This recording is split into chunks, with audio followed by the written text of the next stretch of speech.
Ice క్రీమ్లో మనిషి వేలంట ఇదో పరిశాన్ ఉండదు లెక్క. ఐస్ క్రీమ్లో మనిషి వేలు వచ్చి ఏందో ఏమో కానీ ఇది చూడు ఎట్లుండదో. ముంబైలో ఓ వ్యక్తి ఐస్ క్రీమ్ తింటుండగా అందులో మనిషి వేలు వచ్చింది. మొదట దాన్ని గుర్తించక ఏ డ్రై ఫ్రూటో చాక్లెట్టో ముక్కనో అనుకొని గట్టిగా కొరికిండట. అది నలగకపోవడంతో చేతిలోకి తీసుకొని చూడగా మనిషి వేలుగా తేలిందట.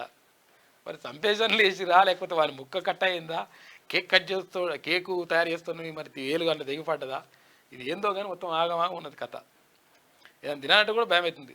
వాళ్ళు ఏమనుకున్నారంటే డ్రై ఫ్రూట్స్ బీఫ్రూట్స్ అని తిన్నాట వాడు పాపం. తింటే అదేమో కొరికితే దంగుతలేదంట. ఇక ఐస్ క్రీమ్లో మనిషి వేలంట ఇదో పరిశాన్ ఉండదు లెక్క. ఐస్ క్రీమ్లో మనిషి వేలు వచ్చి ఏందో ఏమో కానీ ఇది చూడు ఎట్లుండదో. ముంబైలో ఓ వ్యక్తి ఐస్ క్రీమ్ తింటుండగా అందులో మనిషి వేలు వచ్చింది. మొదట దాన్ని గుర్తించక ఏ డ్రై ఫ్రూటో చాక్లెట్టో ముక్కనో అనుకొని గట్టిగా కొరికిండట. అది నలగకపోవడంతో చేతిలోకి తీసుకొని చూడగా మనిషి వేలుగా తేలిందట. మరి సంపేషన్లు వేసిరా లేకపోతే వారి ముక్క కట్ అయిందా, కేకు తయారు చేస్తున్నవి మరి వేలుగా అంటే దిగిపడ్డదా, ఇది ఏందో కానీ మొత్తం ఆగమాగా ఉన్నది కథ. ఏదైనా తినాలంటే కూడా భయం అవుతుంది. వాళ్ళు ఏమనుకున్నారంటే డ్రై ఫ్రూట్స్ బీఫ్రూట్స్ అని తిన్నాట వాడు పాపం. తింటే అదేమో కొరికితే దంగుతలేదంట.